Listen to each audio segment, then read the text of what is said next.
ನಾಡಿನ ಸಮಸ್ತ ಜನತೆಗೆ ಬಸವ ಜಯಂತಿಯ ಶುಭಾಶಯಗಳು. ಶುಭ ಕೋರುವವರು ಜಿಸಿ ಗೋವರ್ಧನ್, ಯುವ ಮುಖಂಡರು, ಅರಸೀಕೆರೆ.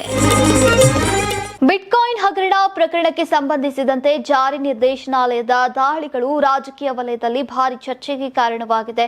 ಈ ಹಿನ್ನೆಲೆಯಲ್ಲಿ ಬಿಜೆಪಿ ಕಾಂಗ್ರೆಸ್ ವಿರುದ್ಧ ತೀವ್ರ ವಾಗ್ದಾಳಿಯನ್ನು ನಡೆಸಿದೆ. ಸಾಮಾಜಿಕ ಜಾಲತಾಣ ಎಕ್ಸ್ನಲ್ಲಿ ಪ್ರತಿಕ್ರಿಯೆ ನೀಡಿರುವಂತಹ ಬಿಜೆಪಿ ಭ್ರಷ್ಟಾಚಾರವೇ ಕಾಂಗ್ರೆಸ್ನ ಅಸಲಿ ಗ್ಯಾರಂಟಿ ಅಂತ ಆರೋಪಿಸಿದೆ.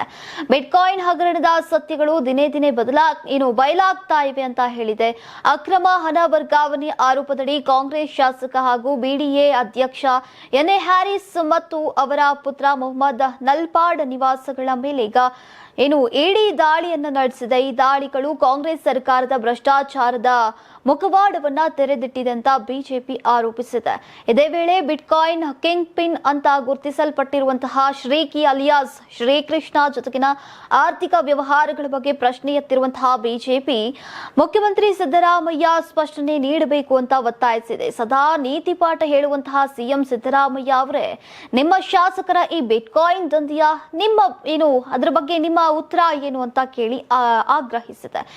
ಮೂಲಗಳ ಪ್ರಕಾರ ಬೆಳಗ್ಗೆ ಸುಮಾರು 6:30ರಿಂದ ಒಟ್ಟು 17 ಸ್ಥಳಗಳಲ್ಲಿ ಇಡಿ ಅಧಿಕಾರಿಗಳು ಶೋಧ ಕಾರ್ಯಾಚರಣೆಯನ್ನು ನಡೆಸ್ತಾ ಇದ್ದಾರೆ. ಈಗ ವೈಟ್ ಫೀಲ್ಡ್ ನಲ್ಲಿರುವಂತಹ ಚಿಪ್ಸನ್ ಏವಿಯೇಷನ್ ಕಂಪನಿಯೊಂದಿಗೆ ಸಂಪರ್ಕಗಳ ಕುರಿತು ಕೂಡ ಪರಿಶೀಲನೆ ನಡೀತಾ ಇದೆ ಅಂತ ತಿಳಿದು ಬಂದಿದೆ.